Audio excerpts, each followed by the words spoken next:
So I'm doing this video a little bit different from the other ones. My hand is hurting, so instead of holding the camera as I usually do, I'm going to just put it set up, and then, if you don't like this format, you can just click off. U.S. lawmakers have removed a measure from the annual defense spending bill that would bar the Biden administration from supporting Saudi-led coalition warplanes involved in bombing Yemen.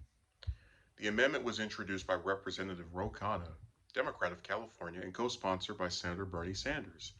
It passed the House in September with the support of the chair of the Armed Services Panel, Representative Adam Smith, and Intelligence Committee Chair Adam Schiff. And I get the two of them confused because they both have an S at the start of the name, and it's Adam, of the last name rather. The measure would also have barred the U.S. from sharing intelligence with the Saudi-led coalition to assist offensive airstrikes in Yemen. It would also have made it illegal for members of the U.S. military to command, coordinate, participate in the movement of, or accompany Saudi and Emirati forces in their fight against Houthi rebels in Yemen. Khanna's amendment, however, was not included in Tuesday's compromise version of the 2022 National Defense Authorization Act, which Senate Democrats reached with Republican counterparts after weeks of disputes.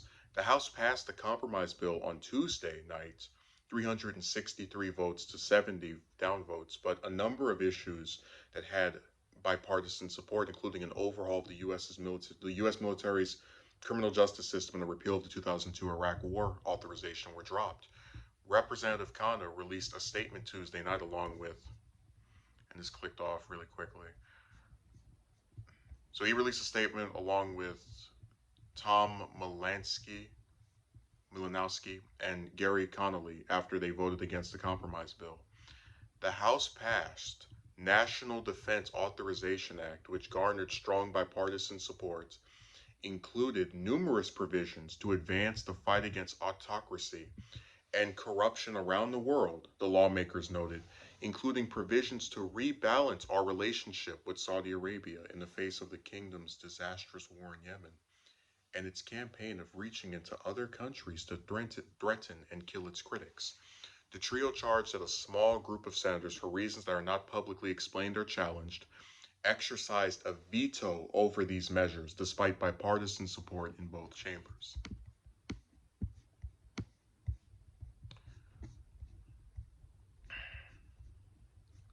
Don't worry, I'm getting close to my boiling point. Passage of the Saudi Arabia related measure would have sent a message to the Saudi leadership that US support is not a blank check, the statement read.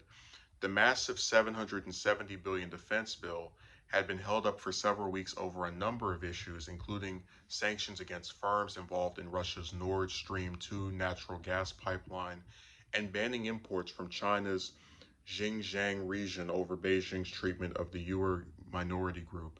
The delay prompted a public statement of concern from Defense Secretary Lloyd Austin.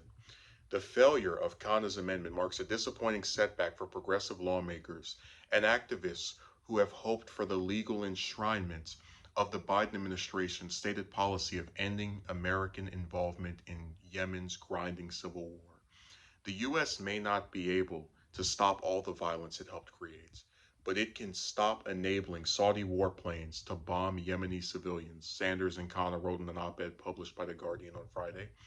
Doing so will save lives, not only the Yemenis uh, spared in Saudi bombing runs, but also by utilizing its leverage to pressure Saudi Arabia to lift the blockade on Yemen, which continues to block fuel and other essential imports into the country, pushing millions of Yemenis toward the brink of starvation, the two lawmakers wrote. Khanna, Malinowski, and Connolly said in a statement Tuesday that they will continue to push to get the Saudi Arabia amendments debated on the House and Senate floor. Several top Biden administration officials, including National Security Advisor Jake Sullivan and Deputy John Feiner, Deputy Secretary of State Wendy Sherman, Iran envoy Robert Malley, and USAID Chief Samantha Power all publicly advocated Khanna's previous resolution before taking office last year. Sanders is also co-sponsoring a joint resolution with Senator Rand Paul to block the Biden administration's planned sale of air-to-air missiles to Riyadh, which the State Department has said will be used to shoot down Houthi drones. Despite bipartisan support, lawmakers' attempts to block arms sales to Saudi Arabia and the United Arab Emirates were repeatedly vetoed during the Trump administration. So, a lot of people who have this belief that you shouldn't support progressive politicians anymore, this is something that some progressives believe in, did actually, when it came on one of my videos regarding the slap fight that some of the commentators got into online, try to say, oh, you shouldn't speak so highly of Ro Khanna or still want to support Bernie. And I'm like, when I have a Congress that is filled with, because getting out of wars is a very popular position. Like you can poll it, and pretty much any war, there's majority of support for getting out of. But when you have a Congress where there are people who are sick and demented enough, right? These politicians, right, to support staying in conflicts that entail the deaths of thousands of people. Um, I'm going to support those that show a little bit of common sense in wanting to get out of something as disgusting as that. And what I really like about this bill that Sanders and Khanna had was that it basically took the U.S.'s stated position, right, of, oh, we're not supporting Saudi Arabia's, Yemen genocide, and tried to hold their feet to the fire. So when you have the part about making it illegal, right, for members of the U.S. military to command, coordinate, participate in the movement, or accompany Saudi and Emirate forces against Houthi rebels in Yemen, that's them saying, you can put out a stated policy of, oh, we don't support what's going on in Yemen anymore. But if you have lawmakers um, pretty much turning a blind eye to U.S. soldiers still participating and helping out the Saudi Arabia government, then your stated position is just talk. It doesn't actually have any validity or substance to it. And the damnedest thing about Biden is that he tries to come in office. Like, I remember before he was elected, him giving a speech, but we need to get troops out of Saudi Arabia, out of Yemen, because we should stop supporting the Saudi-led coalition over it. It's like, but you're the person who was vice president when that started under Obama, who everybody likes to suck off, and act like he was this great leader, just because of his ethnicity. But that's another subject. And you had no opposition to it then, and only as you see progressives and people who are anti-war saying this is screwed up, do you finally change your tune.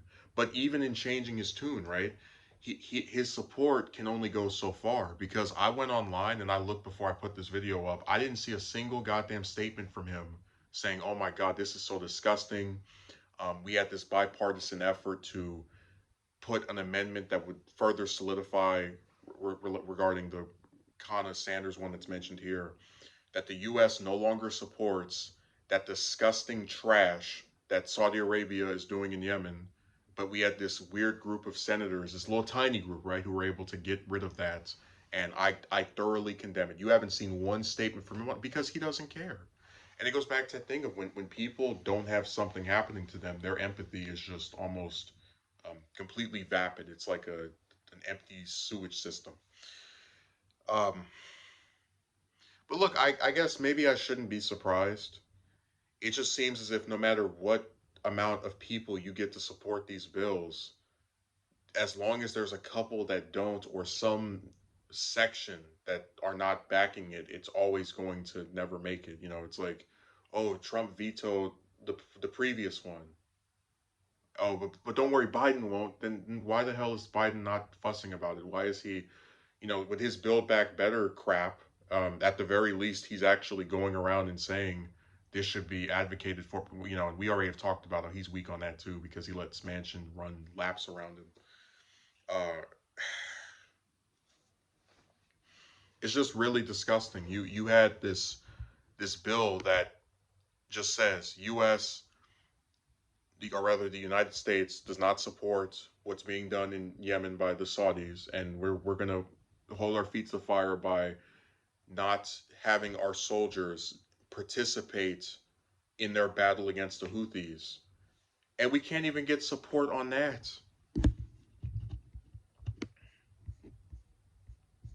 I read this article and I want to vomit because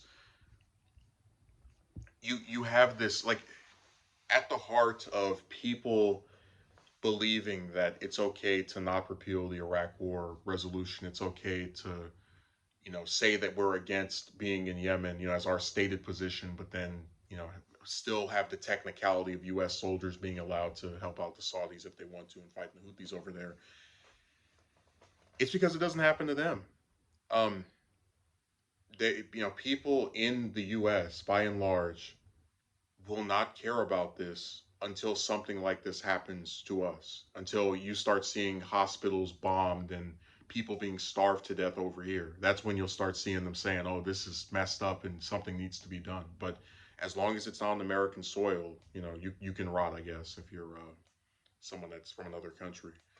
And it's so frustrating that the people who are stopping this stuff from being changed are just these pricks in suits that, their only relevance comes from winning an election where they didn't even campaign on this. Like, they sit around talking about tax cuts and all this other domestic stuff. But do you think any of them went around and said, oh, if you put me in office, I'll make sure that the U.S. helps the Saudi government bomb children and blow up hospitals? No, because no one's sick enough to support that. And sure enough, even a lot of the more right leaning on international issues politicians don't usually talk about it when they're running for office because they know it's deeply unpopular to support this kind of crap. But the problem is people don't care, Just sit here and say the same old speech about, oh, the Democrats want to raise taxes, they want to ban guns, and oh, we'll be okay with supporting you, just say those things, and it's all right that you back the worst humanitarian crisis on the planet. But yeah, this is why I support Roe. I support Sanders because I don't have, um, loads of politicians that even if they do say, "Oh, I back this position," how many get out of Yemen bills have you seen Harris introduce, or you know, he wasn't in the Senate, but did you see Biden giving speeches in 2015 when this trash started while he was VP about how we need to stop killing children? Just they they don't have the same thing of actually trying to lead on this stuff, and it's really sad because those are your leaders. Those are the people within the Democratic Party of the highest authority. And like I said, they'll get a pass for just turning a blind eye to this stuff because people just will support a party. They don't care. Same thing with Obama. He starts the worst humanitarian crisis on planet Earth. You never see this talked about when people discuss him, ever. I guess that's always going to be the cynical part of American politics to me. People can be complicit because sometimes they'll say, "Oh, well, he wasn't the only person that voted for this. 40 other people voted for it too." They can be complicit in stuff like this, um, and just get away with it because most people don't care. They turn a blind eye because it's not happening to them. So why should they give a damn? And I just I don't try to sound like I'm on some moral high horse, but it's just like, what person can be okay with a political system where members of both parties back, completely inhumane garbage such as this? Like, you have Democratic and Republican politicians that like the Saudi government, that actually like capitulate and acquiesce to it. And like having this blind devotion to another country's government, like we see with the Israeli government's you know support from the US government and the way they treat Palestinians, leads to stuff like this. You have these governments that think they can do whatever they want, and even if you get someone in office who goes, we condemn this specific thing you're doing, they won't actually do stuff to certify that that's going to be the case. This is one bill that could have actually said, you know what, we know that Biden said some stuff, but here's us meaning it. If you're a U.S. service member, you can't go and help fight the Houthis because we're not involved in that.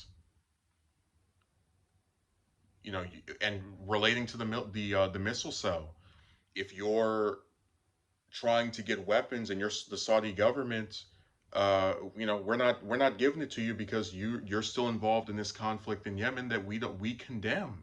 So we're not going to help you bomb people by selling you a weapon. But like I said, they can't even do something as simple as that because these are not leaders. These are douchebag pricks, shoeshine and bootlicking bastards that are completely fine with killing innocent people as long as it's not happening to them. And unfortunately, most Americans don't give a damn because they're not being starved to death and blown to pieces every goddamn day for over half a decade.